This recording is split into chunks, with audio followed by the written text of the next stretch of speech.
Hello friends, welcome to the third lecture of StatPro course.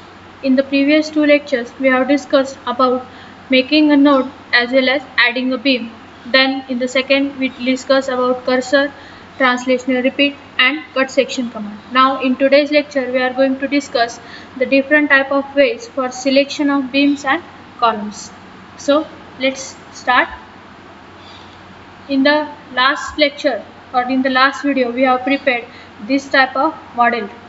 Now here in this video we are going to discuss how to select a beams. Now normally for selection of a beam, if I want to select a beam along the y direction, all the beams in a structure along the y direction, then a usual way of selection is selecting one beam, then pressing a control and then selecting the remaining beams in y direction. But now if the structure is more complicated or there are n number of beams, then in that case it will take a time to select all the beams in y direction, as well as some beams there may be chances that may get missed. So instead of that, now here today we are discussing the another way of selection of beams. So in this, here we have to go in the select menu. In select menu, here we have to go further in the beams parallel to.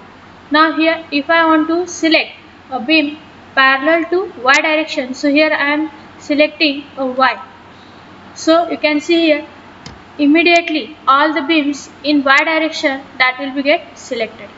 Now if I want to select the beam in z direction also, the beams in y as well as beams in z direction, then again we can go in this select menu, then beams parallel to z.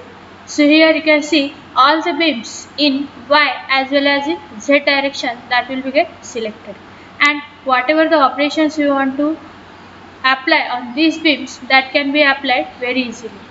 Similarly here if I want to select the beams parallel to x direction, so here by selecting beams parallel to x, I can select the beam, all the beams in x direction.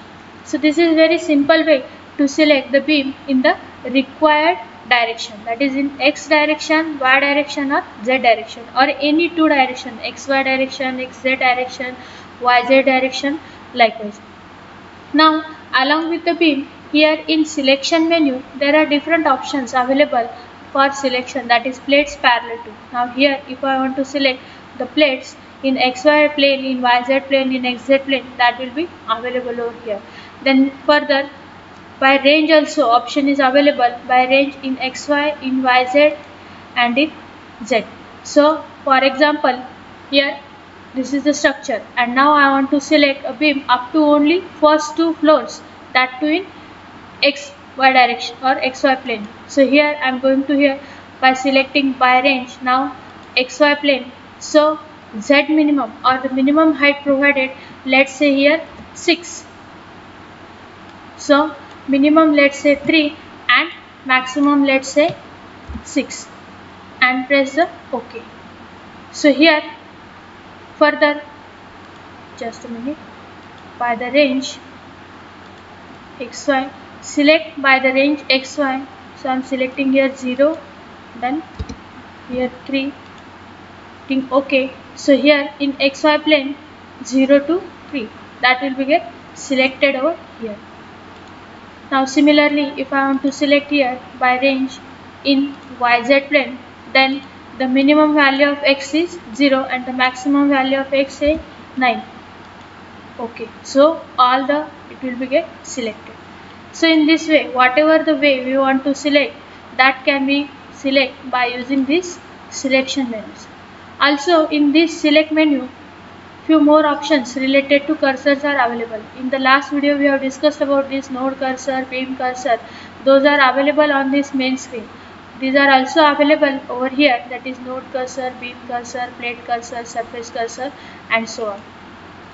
Then along with this, here if I want to select or if I want to view the any one side view, now if I want to view this front side view, so here these are the options available to view any one side. So if I am selecting here the front view, So all the front view beams that will be appeared on the screen.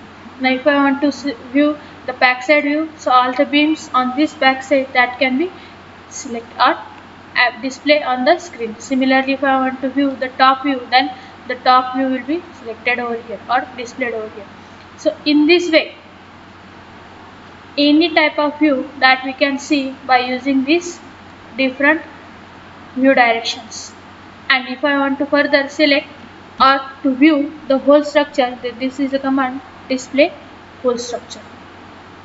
Now one more command to display this object or this structure in the way 3-dimensional.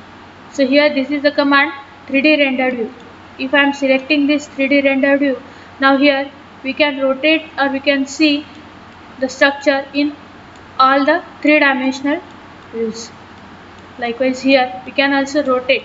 So see, this view can be used when we are assigning the properties further, then whether it will be get assigned to all the columns or all the beams or all the parts or not, that we can view through this view, that is 3D rendered view.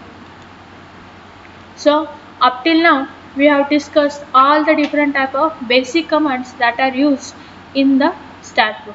So it's a request from my side that all of you do the practice of all these commands before we start the actual modeling of the structure or analysis of any type of structure. Okay, thank you.